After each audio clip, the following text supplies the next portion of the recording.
भारत की उड़ानों के साथ क्या हो रहा है, ये चिंताजनक विषय बन गया है। हवाई यात्रा करने से आम लोग अब सहम रहे हैं। 12 जून को एक घटना पेश आई थी जिसमें प्लेन क्रैश हो गया और 242 के करीब लोगों की मौत हो गई है। हालांकि उन लोगों की भी मौत हुई जो उस बिल्डिंग में रह रहे थे जिस पर प्लेन क्रैश हुआ था। लेकिन अब इसके बाद 3 से 4 और बड़ी घटनाएं सामने आ गई हैं जो कि दिल दहला देने वाली घटनाएं हैं। सबसे पहले बात ब्रिटिश एयरवेज की करना चाहेंगे क्योंकि इस फ्लाइट ने उड़ान भरी थी लंदन से चेन्नई के लिए, लेकिन बीच रास्ते से ही लौटना पड़ा तकनीकी खराबी के चलते। दूसरा एक और मामला सामने आया है, ये भी पिछले कल का ही है और यहाँ जर्मनी से उड़ान भरी गई थी हैदराबाद के लिए। ये एयरलाइन भी वापस लौट गई क्योंकि इसमें बम होने की धमकी मिली है। ये लुफ्थांसा की एयरलाइन बताई जा रही है।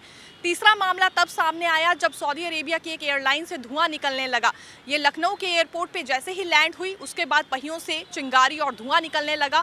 इतना ही नहीं, आसपास के लोगों ने इसकी वीडियो भी बनाई। और चौथा एक और मामला सामने आया है, ये एयर इंडिया का ही है। हालांकि 12 जून को जो प्लेन क्रैश हुआ है वो भी एयर इंडिया का था और इतना बड़ा हादसा होने के बाद भी एयर इंडिया सबक नहीं ले रहा है। देखिए, एयर इंडिया की फ्लाइट से लोगों ने ये कंप्लेंट की है और वीडियो जारी की गई है बाकायदा कि 5 घंटे तक उन्हें बिना एसी के रखा गया। फिर तकनीकी खराबी एक और फ्लाइट में एयर इंडिया की मिली है। लगातार इस तरह के मामले सामने आ रहे हैं। कैसे हवाई यात्रा आम लोग करेंगे, कैसे विश्वास एयरलाइंस पर रखेंगे, ये बड़ा सवाल है। और विदेशों से आने वाली एयरलाइंस में भी अब देखिए कई सवाल खड़े हुए हैं। हालांकि जो पहला मामला 12 जून को सामने आया था तो भारत से ही टेक ऑफ किया गया था, लेकिन अब भारत से टेक ऑफ करने वाली फ़्लाइट्स या भारत में लैंड करने वाली फ़्लाइट्स सभी में तकनीकी खराबी पाई जा रही है। तो किसी में बम होने की धमकी मिल रही है तो कभी पहियों से धुआं निकल रहा है। फिलहाल ये चिंताजनक विषय है। आम लोग इस पर डिमांड करने लगे हैं कि कार्रवाई होनी चाहिए ऐसे लोगों पर जो कि लोगों की जान के साथ खेल रहे हैं। आइए आपको वीडियो दिखाते हैं कि कैसे यात्री परेशान होते रहे बिना एसी के फ्लाइट में। I am really shocked to see the irresponsible behavior of this flight. I am actually shocked. मेरा बेटा जो 3 साल का है बेचारा पसीने में भीग चुका है। We are pushing the crew button, but none of the crew is coming. Again and again, everyone is pushing. Just look at the situation. Just look at the situation. हमने कम से कम सारे लोगों ने 100 से भी ज्यादा बार क्रू को बुलाया है, but none of the crew member is responsible enough to come here and speak towards us. London से चेन्नई आ रही ड्रीम लाइनर 788 से संचालित ब्रिटिश एयरवेज की फ्लाइट BA35 तकनीकी खराबी के कारण डोवर के पास चक्कर लगाकर हिथ्रो लौट आई।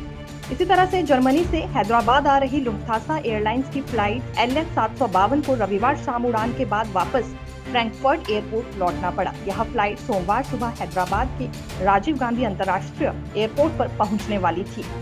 लुफ्थांसा एयरलाइंस ने बताया है कि हमें हैदराबाद में लैंडिंग की परमिशन नहीं मिली क्योंकि बम होने की धमकी इस फ्लाइट में थी। दूसरी तरफ लखनऊ के चौधरी चरण सिंह एयरपोर्ट पर रविवार सुबह सऊदी अरेबिया एयरलाइंस की फ्लाइट SV3112 की लैंडिंग के दौरान पहिए से चिंगारी और धुआं निकलने लगा। पायलट ने तुरंत एयर ट्रैफिक कंट्रोलर को इसकी सूचना दी। इस दौरान विमान में हज यात्री बैठे हुए थे। वहीं शनिवार को एयर इंडिया एक्सप्रेस की दुबई से जयपुर आने वाली फ्लाइट में 5 घंटे से ज्यादा समय तक यात्रियों को बिना एयर कंडीशनर के बिठाया गया। इसमें यात्री वीडियो जारी कर शिकायत करते हुए नजर आ रहे हैं।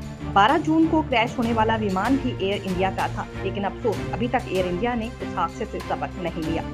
12 जून को हुए हादसे में अभी तक 265 लोगों की मौत हो गई है और यहाँ से सरकार, प्रशासन और खास तौर पर एयरलाइंस कंपनीज को सबक लेने की आवश्यकता है। लेकिन उसके बावजूद भी, तकनीकी खराबी होने के बावजूद भी इनकी ओर से उड़ानें भरी जा रही हैं और इसका खामियाजा उन आम लोगों को भुगतना पड़ रहा है जो कि भारी भरकम पेमेंट करके अपनी सीट बुक करवाते हैं, मंजिल तक क्योंकि नहीं पहुँच पा रहे हैं। ये पिछले कल की ही जानकारी सामने आई है जब दोनों फ्लाइट्स वापस हो गई और आज सोमवार को ये लैंड करने वाली थी, लेकिन यात्री तकनीकी खराबी होने के चलते और दूसरी फ्लाइट में बम होने की धमकी के चलते अपनी मंजिल तक ही नहीं पहुंच पाए।